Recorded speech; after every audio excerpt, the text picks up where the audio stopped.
我们今天呢讲的一些肺部的疾病，大家家里都有油烟机，但是我想问一下，你们是不是觉得家里有了油烟机之后就万事大吉了？觉得我只要做饭开了油烟机就已经万事大吉？好，我们今天先给大家看一篇文章，就跟着刚才的那个文章里面谈到是什么呢？大家日常生活当中，那个文章哪去了？这发过来了吗？我们看一下，他这个文章里面所谈到一点，就是油烟机这个东西，大家会认为有了它就能够保护我们的肺，保护我们的空气洁净。我们今天要了解一下，实质上油烟机对于我们的作用只有多少？7%到40%。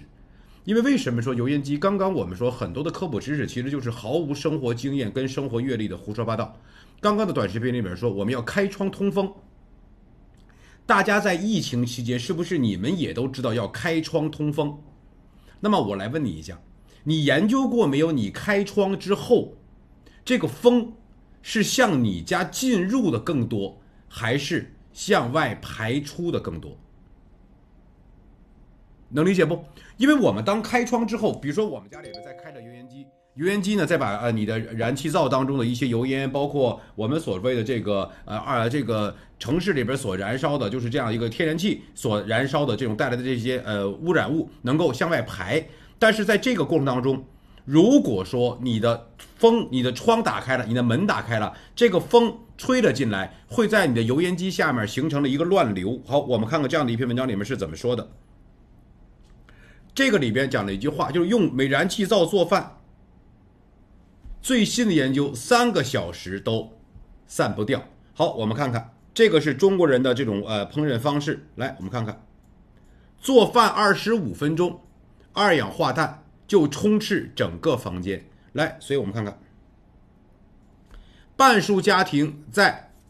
使用燃气灶的时候，如果室内没有关门，没有开油烟机，远离厨房的卧室25分钟就能够达到一个暴露的极限。那么也就是说，如果你在家里边是关着门开着油烟机，受伤的是谁呢？受伤的是一个做饭的人。你如果开着门开着这个油烟机，或者说这个你会整个房间受到影响。所以在这里边，我们看看，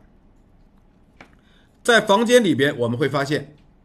如果说我们中国人的房间比较小，就是面积小于75这个平方米，那么一年二氧化碳的这样的一个比例是平均水平的2倍，那么是200大平层280平米以上房子的这种4倍。所以说日常生活当中你会发现，来我们看看油烟机，那么油烟机降低浓度的这种作用远远低于70%。那么在这里面大家看到没有？我们抽油烟，但是我们抽了个寂寞。所以很多人会觉得，为什么中国人现在的肺癌比例这么高？其实跟我们用天然气密切相关。我们所谓的社会进步带来的一个结果，让我们每个家庭，大家在不懂得生活前提，不懂得这样的一些生活经验和生活保护的一个情况之下，大家看到没有？很多人只知道二手烟，不抽烟，但是你们每天做饭，大家看到没有？二氧化碳的中毒导致的死亡是吸二手烟的40%，所以很多家庭当中，大家的肺带来这样一个结果。那么这就是燃气灶所带来的一个87个家庭当中，因为燃气灶和丙烷燃烧，那么达到了公认的一个标准。所以说在这个文章里边其实是什么呢？给大家一个建议，就是让大家建议什么呢？使用一些等等的一些其他的这个原材料，包括说能不能作为这种用电磁炉啊等等的。其实这就是在我们看来呢，这些文章的作者呢，其实都是很无知的。10几年以前，我们家就开始用了这个东西。大家最早听我讲课的时候，就听到我谈到过，燃气灶外边要装个罩，4周全部封闭掉。当我们形成了一个喇叭口的原则的时候，那么我们燃气所产生的烟会向哪里走？会被我们燃气灶100%的吸走。而我们是四面是封闭的，而我们的人是面对着燃气灶站立，它的风会从人的背后吸入进来，也就是说，燃气灶里边所燃烧产生的丙烷也好，这样的一些燃气所产生的二氧化碳也好，才不会向我们人的这个方向去漂流，而是被我们的油烟机完全吸进去。这就是一个气流学的一个基本原理。中国人有一句话叫什么？针眼大的窟窿，斗大的风。也就是说，当你的这样的一个横断面上，只要你有一个泄露的点，那么这个风会在这里边聚集起来，这就是中国人所讲的一句俗语。那么我们通过把燃气灶做2次的封闭，那么通过这样的一个单向导流的原理，这是我在我的家庭当中几套房子里边都装了这样的一个设备。那么其实这样的一个设备很大程度上保护了我们家人的肺部的健康，因为我们不可能不用燃气灶，但是当我们在用它的时候，我们通过蒸啊、煮啊等等这个方式，就是缩短了一些它的使用时间，少了一些油烟。更主要的是什么呢？通过这样的一些自己的知识的学习，自己知识的提前掌握，多动脑，形成了一个燃气灶的一个密闭式的一个流量环境。这样的话，形成了一个对自身的保护。所以说，其实我们生活当中有非常多这样的一些真正有意义的经验跟技巧。但是我们在其他地方确实很难看到，因为在我看来，他们的动手能力跟学习能力都很差。其实，如果说记得这个燃气灶的，打个1，我看一下。但是我相信很多人只是知道了，在我的视频当中，在我的课程当中看到了，但是你们家没有装。所以我有时候就很难理解大家为什么动手能力这么差，就是知道了就知道了，那么宁可让自己的身心面对着肺癌的影响，而不愿意花点钱动个手把这样的一个罩子装起来，来保护自己家人的身心健康。有多少人家里装了这个罩子了？打个1，我看一下，我看大家有多少人家里装了这个罩子了。其实很多人都听我讲课谈到过。今天我们讲的这样的一个肺的一个基本问题，好，我们看看这样一个问题。这位女士，49岁，年纪不大，1.48米，个子不高，100斤。我们能够看到，1.48米，100斤的话，身体呢有点微微的偏胖。我们会发现她的特点是什么？大家要记住，她是哪里人？西安人。简单的说，听起说这个人是西安人，我们的第一判定就是这个人是一个碳水人员。羊肉泡馍，包括 biang 面、油泼面是西安的一个特色美食。西安呢也被称为碳水之都。好，我们看她的生活习惯。发现之前，那么夜尿多，那么口渴，尿里边有泡沫，高烧，那么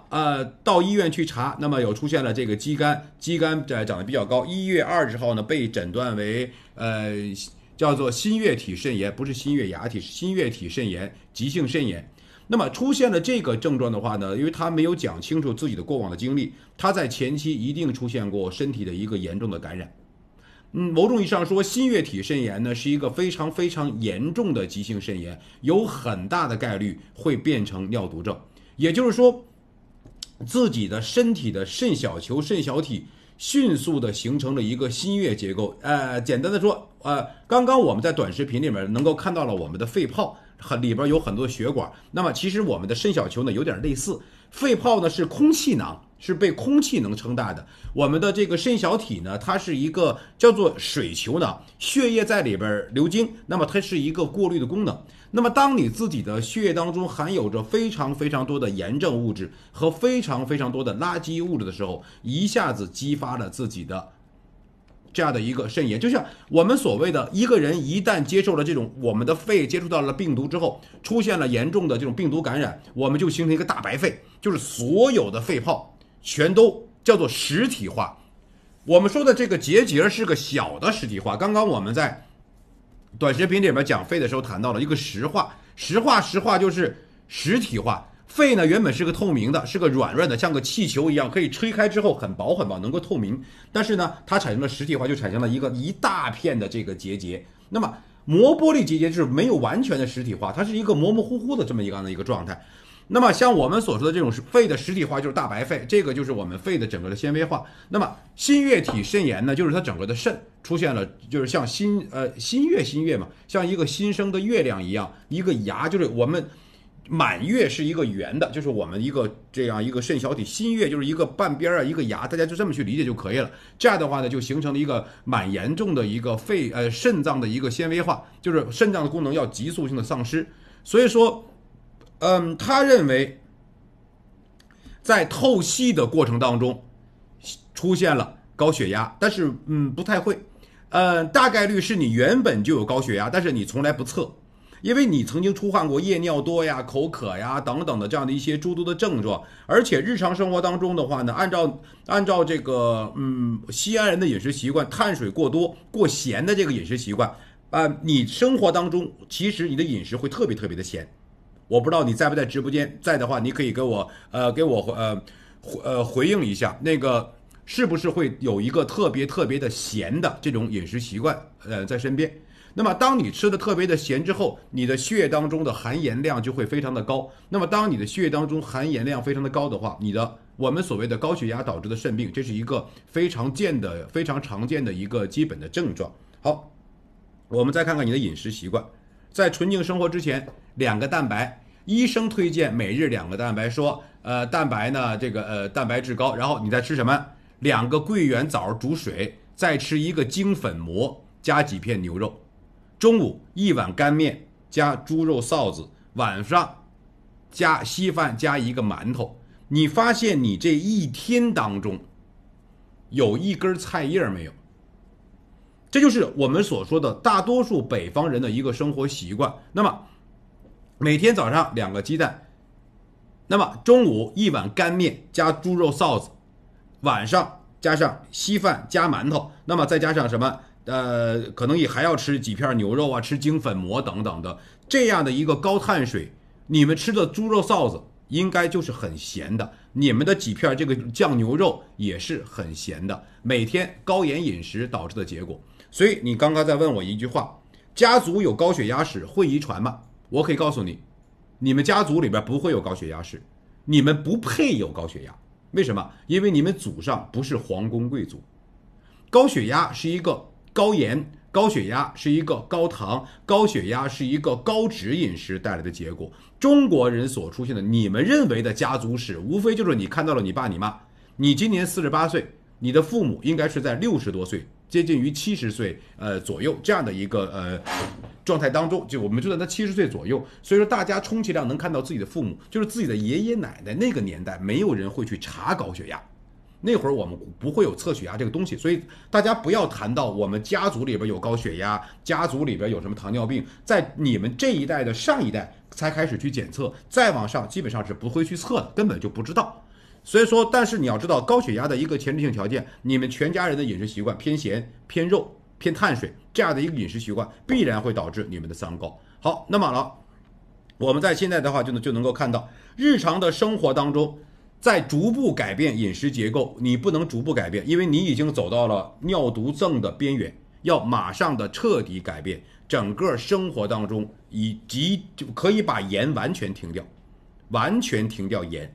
让你的血管壁减少一定压力，让你的肾脏减少一定压力，把盐完全停掉。那么至于说要增加哪些营养补剂，那么当我们进入到了肾炎的这个当中的时候，大家要知道，肾炎患者特别怕蛋白质，但是蛋白质又是我们又怕蛋白质增高，但是肾炎患者呢又知道，我们要知道蛋白质是我们身体所有细胞的一个组成部分。蛋白质的摄入，你们要记住一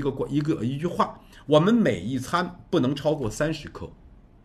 就是你比如说你是一个100斤的女士，那么你50公斤呢，你大概是需要50克的蛋白质为基础。那么在这样的一个基础之上，你要保证你每一餐15克，所以你的蛋白质的摄入要非常的均衡。在这样，因为我们人类呢对于蛋白质的需求，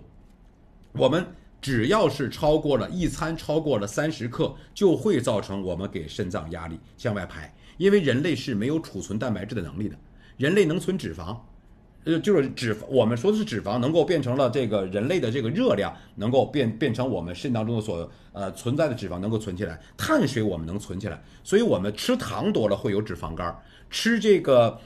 油多了会有脂肪肝，喝酒多了会有酒精肝，但是人类不会产生蛋白肝，就是肝脏呢，因为蛋白质是在人类自古以来的话呢，没有经历过能够高速的大量的短期的爆量摄取，所以人类没有储存蛋白质的能力，所以蛋白质一多就要向外排。那么排蛋白也好，排盐也好，这个过程其实都是给我们的肾脏增加了压力。所以日常生活当中，大家一定要记住，蛋白我们的就是我全天我一餐吃碳水，另外2餐不吃，有问题吗？没问题，因为碳水我们能存，我一餐大量吃蔬菜，另外2餐我不吃菜行不行？也没事儿，我们能存。就这些维生素、矿物质，因为维生素 A、维生素 D， 我们能存几天？像一般的蔬菜里边的普通的维生素，我们存1天是没问题的。碳水我们今天任何的3餐有1餐吃，就是你今天吃到了。那么脂肪我们3餐有1餐吃到了，就是你吃到了。只有蛋白质要3餐均衡着吃，不能出现比如说我1天50克蛋白质的这种摄入要求，那么我早餐不吃，晚餐不吃，中餐中餐我狂干一顿蛋白质，在这个时候你的肾脏就要面对着压力。所以大家一定要懂得我们的蛋白质的摄入要把它均衡开，就是我们作为肾炎患者是又需要蛋白质，但是又怕蛋白质，就要把它均衡开使用。所以对于你来讲就这样的一个最基本的建议，但是一定要记住饮食结构要改变。因为什么要改变这样的一个饮食结构？首先在我们的这种日常生活当中，你看你这些菜里面，纯净生活1个月后，蒜苔是蔬菜吗？在北方是，但是不是我们眼里边的蔬菜。你这一餐当中，你看你有藕，是藕吧？那个还是什么？我不知道，看不太清，大概是个藕吧。藕其实它是一个碳水类的食物，不能作为蔬菜去使用。那么西兰花稍好，但是我建议你把西兰花的烹饪方式改变一下。你看看我在吃西兰花的时候怎么吃。来，我给你们看个视频啊。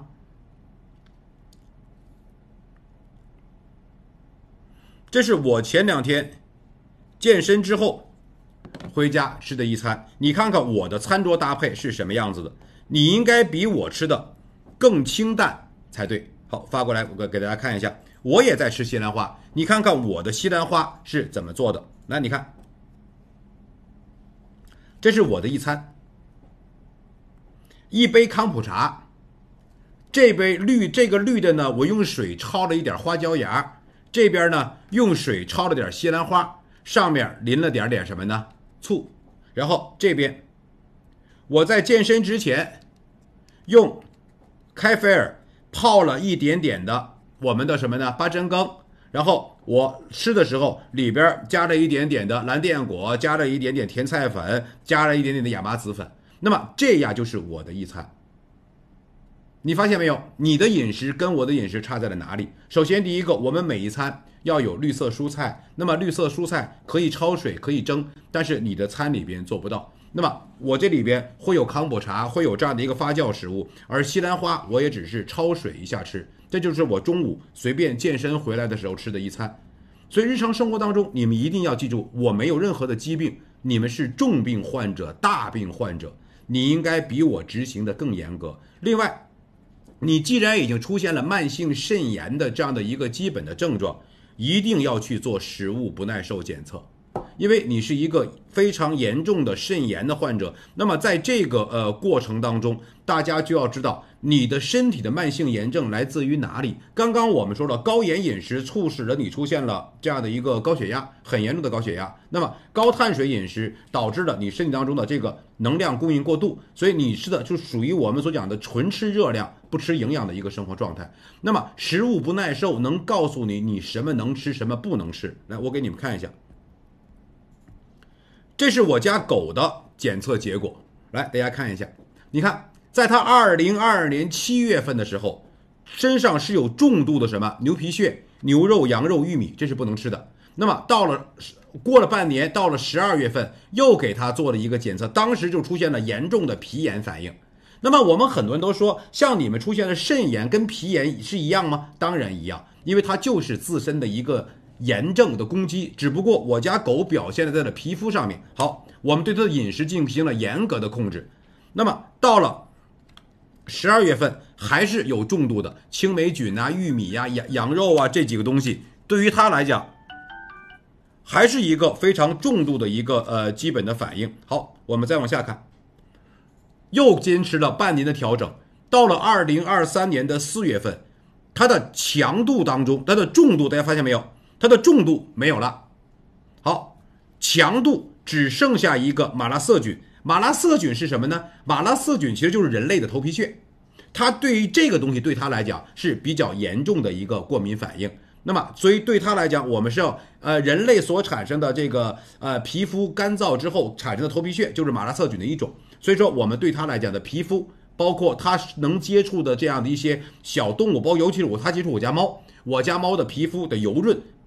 就要更加的重视。而你会发现它的中度牛皮屑从以前的重度强度到了中度。那么好，前2天5月20号我们又对它做了一次，因为过了这次是间隔了1年的时间，以前我们是半年做一次，发现方法是对了，那么对它5月份又做了一次。你会发现到它最新的这样的一次检测结果之后，那么我家狗在干什么？吃它能吃的东西，大量吃益生菌，重新构建它的肠道。那么它到现在只对羊毛啊、尘螨啊这种环境有过敏因素，那么食物当中它基本上已经没有什么特别严重的过敏了。就是当我们对它进行了这种食物性的阻断之后，那么它就没有会出现这样一个问题。大家日常生活当中习惯于给狗吃狗粮，但是我家狗是不吃狗粮的。给大家看一下我家狗做饭的一个视频。骆驼心先煮了点是什么呢？煮了点这个胡萝卜，这个是它的，因为这个东西呢比较耐煮，然后放了点剔掉刺的银鳕鱼。它的这个食物里边，银鳕鱼是作为欧米伽3的来源，然后加骆驼肝、加鸡蛋、加蔬菜，这是我家狗的一餐。所以你会发现，给它构建的饮食原则是满足一个杂食性动物的饮食特点，但是完全要规避掉它不耐受的食物。那么作为狗来讲，法斗有一个最基本的特点，就是皮肤上会有一个非常严重的炎症，但是在我家狗的身上已经都没有了，已经毛发呈现一个光亮的颜色。所以其实通过这样的一个案例，就想告诉大家，你现在这样的一个女士，你已经有了非常严重的肾炎的反应，急性的肾炎，而且你是叫做什么呢？你在肾炎当中叫新月体肾炎，这是一个非常非常接近于尿毒症的一个状态。医生让你透析，这是短期内的治疗，但是你在食物结构当中一定要严格的执行，你要吃的比我更干净，先去做食物不耐受，把你不耐受的这样东西这就剔除掉。还有一个，学会吃食物的本身。你所吃的牛肉，来，我来问你一句话：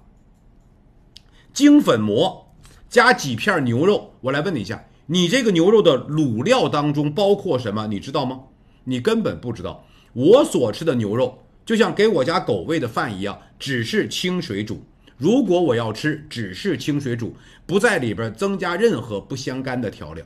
所以说，只有这样的一个方式，才能够让你的血液变得极干净。血液干净了，那么你的肾脏功能才能够完全恢复。就像我们讲的，你的肺有感染，你天天在一个污染的环境当中，你让我来把你的肺调整干净了，你觉得可能吗？不可能的。就比如说我有肺炎，但是我天天抽烟，你的肺炎能好吗？肯定不能好。所以我们要知道，肾脏所受的压力来自于血液的污染，你要把你的血液完全调整干净，这就是一个非常非常重要的一个解决方式跟解决办法。好吧，另外的一个案例呢，我们留着，因为留着明天再给大家讲吧，好吧？好，日常生活当中呢，把我们家小狗的照片发给大家看一下吧。这个就是我家的小狗，你会发现在它的这个位置，这就是它皮炎，能看到吗？脖子上面这个位置是它皮炎当初掉毛的一个地方，但是现在慢慢的毛发在重新生长。那么它身边的就是我们家的小猫，两个小家伙，你看就靠近小猫能看到吗？它的身上的就是这个掉毛的这个部分，毛发在开始重新生长。所以我们说人类脱发跟小狗掉毛是一个道理，你把它身体的炎症反应控制住之后，它自然会形成毛发的重新生长。那么我家小猫常年就是只吃骆驼干，恢复到一个猫科动物的天性。我家狗是个杂食动物，但是要剔除掉它不耐受的食物，安安心心的给它搭配好营养餐，就形成了一个健健康康的一个生活状态。所以说，就是我们要学会的，养自己跟养猫养狗其实是一个道理。所以你们不用觉得我的头发长得好，好像有什么特异功能，不是的。控制好身体的慢性炎症，我们的毛囊经过了半年左右的这样一种休止期，完全可以复苏，就是这样的一个最基本的道理。好，我们看看这样的一个基础知识。那么日常的生活当中，我们会谈到2010年，那么胡皮素是什么呢？也是我们常讲的一种抗氧化剂。这里边谈到了胡皮素是在多种水果和蔬菜当中的黄酮类化合物。来，刚刚我问一下那位女士，如果说你的饮食当中就没有蔬菜，或者说不爱吃任何的有这种苦涩滋味的蔬菜，你的一生当中基本上是吃不到胡皮素的。那么怎么办？现在对于你们的补救，那就要大量的用 AKG、用 SPD、PQQ 去做身体的补救。我们为什么会向中国人强力推荐这样的两个品类？这样的两个品类，其实在中国古代是不需要吃的，因为什么呢？因为大家是以野菜、是以树皮为主。你比如说前两天我们跟大家讲过，我在用那个，再给大家看一个例子吧，在日常的这种关于肺的保养当中。这是我跟我家阿姨的一个对话，因为我家阿姨在我家就发现一个情况，这是我的语音，我给大家翻译一下，就是他们总问我要不要消毒，在我家里完全没有任何的消毒设备，没有84，没有这样的一个东西。好，你会发现我当时跟他讲了，疫情期间，北京的疫情很热闹，我都不让这个阿姨消毒。当时这个阿姨的住的这个地方出现了病毒感染，他们被封了半个月，然后出来我家上班，我依然无所谓。所以说你会发现，很多医生家里边的快递天天喷酒精、拖地、放84，但是日常生活当中你们要懂得，我为什么说这句话？边上有人养头猪才好呢。这个猪圈的味道再臭，它不会伤害我们的黏膜。你闻到猪圈的味道，你会觉得臭，你不会打喷嚏。但是84如果喷在你的脸上，喷在你的眼睛里边，这种灼热、刺痛、烧伤感觉，这就是我们所谓的外在的一个化工合成的一个所谓的消毒剂对于我们人类的一个影响。所以说在疫情期间，我家里边也从来不做任何的消毒措施，我是不允许在我家里出现84呀、出现酒精啊、出现这样的那个一些东西的。所以说当我们有了这样的一个保护黏膜的天然的抗病、天然的防病特性的时候，那么我们是不是不做防疫？其实不是的，我们靠的是什么呢？我们是靠的这样的一个食物。来，你看看胡皮素，我每天会大量的吃蔬菜，那么会选择一些带有着天然味道的这样的一些水果，那么也就是说我们的认知是高于常人，是与常人不同，所以导致你们认为的到了60岁要脱发，到了60岁要白头发，到了60岁人要没有精神等等等等的诸多问题，在我们身上都没出现过。这也就是我们所讲的，大家要真正懂得健康的原则是什么。这个周末我还监测了2次我的睡眠，一会儿让助理发过来给大家看一下我的睡眠的一个基本的结果，所以大家就能够在这里边能够感知到一个在生活健康的状态当中，我们应该能够取得的状态。好，我们看这里面，胡皮素本身所带有的什么呢？抗炎作用，还有在这里边它自身带来的一个抗氧化作用，还有抗病毒作用。那么这样的一些食物，在我们的生活里边是不是被大家所忘掉了？这些什么？也就是我们日常生活当中所强调的大量吃蔬菜所带来的一个基本的结果。好，我给你们看看我的这个2天的这个睡眠监测。好，来看一下5月18号，5月18号呢，我回到了这个上海，因为到的比较晚，所以你会发现在当天晚上我是11点40分那个入睡，6点15分醒来。因为醒来的话呢，要给孩子做早饭，那么6个多小时的睡眠，你会发现导致了一个什么结果呢？我们看看，我的清醒了2次，那么深睡眠比例31%，快速眼动比例30%左右，那么呼吸频率大概是10到17次，浅睡比例40%，那么在我比较劳累或者说在奔波的情况之下，我的睡眠评分是82分。好，我们再看第2天，5月19号，周六晚上。周六晚上，因为我没有什么事情，睡得就比较早了，11点14分开始进入到了深睡眠。你看，我的评分就到了88分。夜晚的清醒次数1次。那么深睡眠比例27%，那么快速的这个眼动比例45%，浅睡眠比例27%，心动的心率波动一次，也就是说我起床就是去了个卫生间呐、等等的这样的就一次这样的一个机会。所以你会发现这个里面所谈到的，给我打分打了88分。所以也就是说，大家在日常的这种生活当中会发现，你们认为都觉着很难做到的、很难调整的，但是在我们身都很容易做到，因为睡眠保持着非常好的一个状态。那么我们自身来讲，每天精力充沛。我今天早上5点钟就在我们群里说了些话，因为我要做 PPT， 早上5点钟醒来做了个 PPT， 那么补完之后又回去睡了一下，那么7点钟正常起来做饭，然后吃早餐等等等等，然后来这边给大家讲课。其实这就是我们所讲的，你们日常生活当中大家所觉着稀奇古的啊，这也找到了他以前的照片，你看，这是我家狗狗以前的皮炎的这个样子，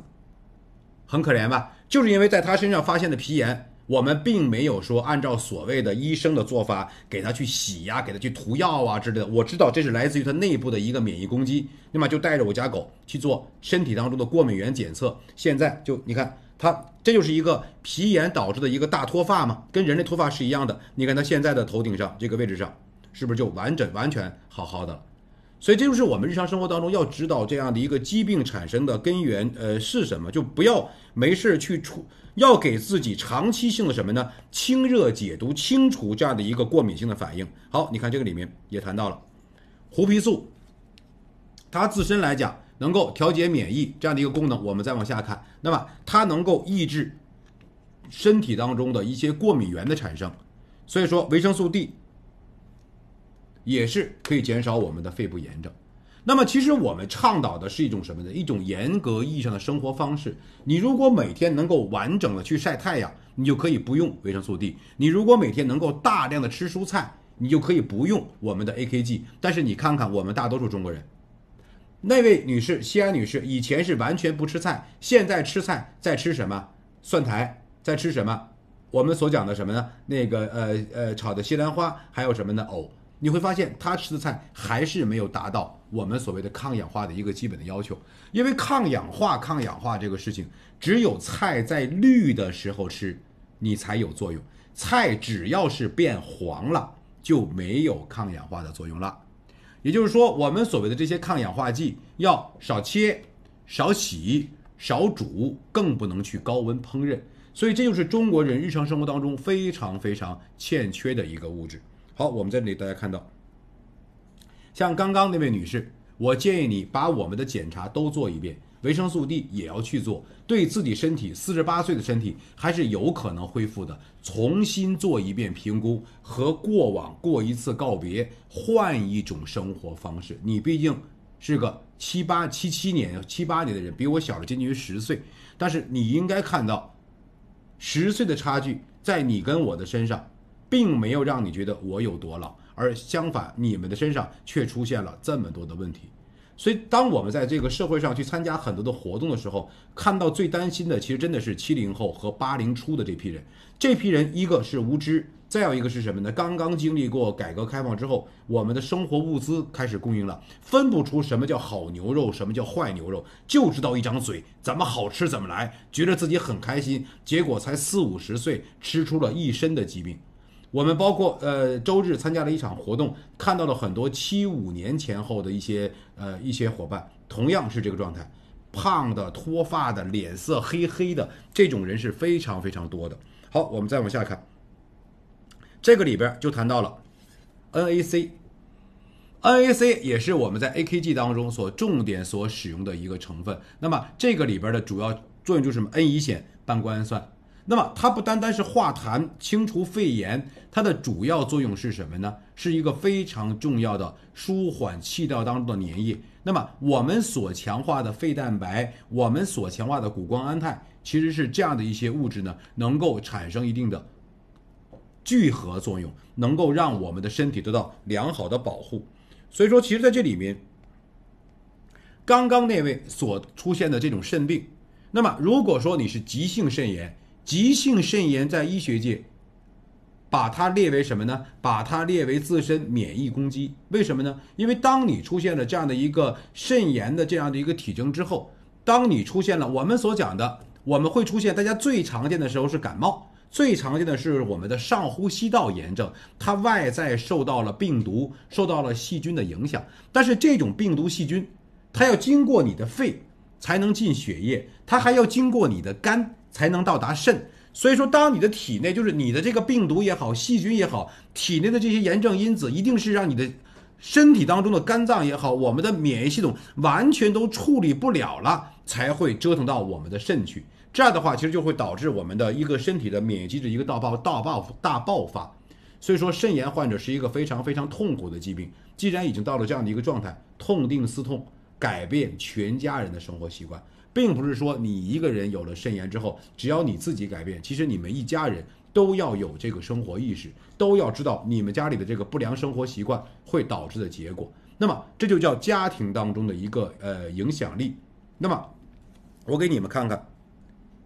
我们家的饮食当中是一个什么样的一个状态。我来给你们看一下啊。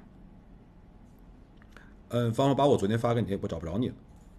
我把我昨天发给你的就是小杜同学的那一餐饭给他发过来看看，找着了吗？大家看到了，我昨天晚上就吃了一个苹果，来大家看一下，这是我家孩子的昨天晚上的晚餐，一个烤南瓜，一小块烤银鳕鱼，一小块烤三文鱼，一点点是什么呢？他用的不是纳豆，他用的是菊豆，然后紫甘蓝一两个的巴达姆这种坚果，一点番茄，一点红腰豆，配上一些蔬菜，而且里边是什么呢？除了生菜之外，还有芝麻菜，这就是一个小姑娘的晚餐。然后再加上这里边大家看到没有？黑黑的就是奇亚籽，那么还有一些猕猴桃，给他做了一杯奶昔，那么这就是他的晚餐。所以说这就是家庭环境的影响，就当整个家庭当中真的能有一个人懂得抗炎饮食，懂得健康生活的话，哪怕是一个上高中的小孩子，他也知道在这个方面有他自己的一些追求，有他自己的一些想法。而且这里边粘稠的这个状态还用了我们的什么呢？我们的那个果蔬粉在里边做了一些调整。所以你会发现，学会搭配饮食这样的一些基本知识，那么在不同的环境之下，在他的饮食里边是绝对不会出现肉夹馍呀，或者说大口吃肉啊等等的这样一些基本的习惯的。就是整个的饮食一定要保证均衡，保证营养，就会有一些我用这个当脂肪，我用那个当什么来搭配自己餐桌的一个基本的习惯。好。所以说，养好自己的身体的核心价值呢，其实就在我们自身的这样的一个生活当中